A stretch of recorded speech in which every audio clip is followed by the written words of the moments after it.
to sadness now. So the second feeling or emotion that we're going to go over today. So you feel sad when something unfortunate has happened.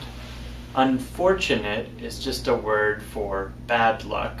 Something that happened that nobody maybe had control over. It was unfortunate. It was bad luck.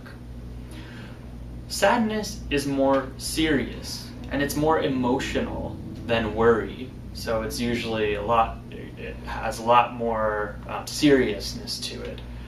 For example, you might say, I'm so sad that I got a bad grade on my test. So before you were worried about the test, you didn't do well, so now you're sad. So it's a different emotion, but it can result from worry if there's a bad result or a bad outcome. So we have about 4 different levels of sadness. And we're going to go from the least serious to the most serious.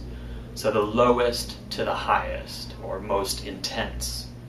So the lowest level of sadness would be disappointment. Disappointment. So this is when something doesn't go the way that you planned. It's when something doesn't go the way you planned. So when this happens, somebody might say, she was disappointed that the restaurant closed early. So this person expected or planned that the restaurant would be open at a certain time, and it wasn't. So she was disappointed that the restaurant wasn't open. So a restaurant being closed is not a really serious issue, but you're still disappointed because you were looking forward to or hoping to enjoy eating there. So sometimes people also use the terms disappointed with, disappointed in, or disappointed by.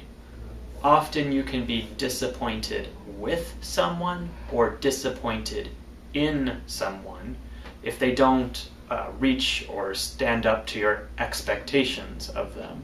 So they disappoint you. Disappointed with implies that the cause of the disappointment was something basic about the nature of the thing. So you could say, I'm disappointed with my new toaster. It didn't work as I wanted it to. So the basic nature of a toaster is the machine you put, or appliance you put bread into, and it toasts it or cooks it a little bit. The basic nature of a toaster is to toast bread.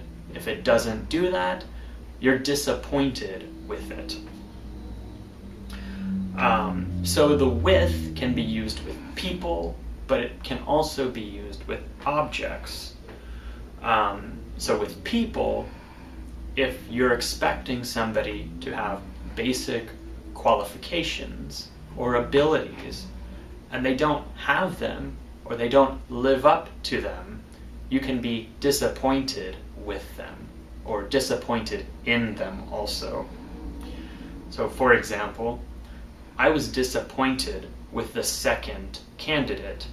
He didn't really have the skills we needed for the job.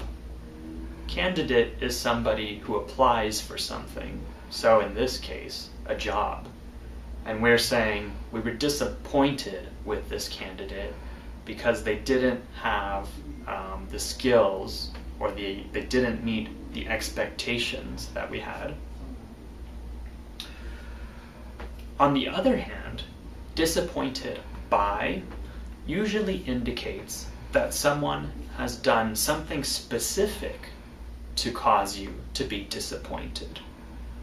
So they don't just not have the characteristics or the skills you're looking for, but they did something specifically wrong that has disappointed you. So you could say, I was disappointed by Fred. He said he would give me a ride, but he never showed up. I was disappointed by Fred.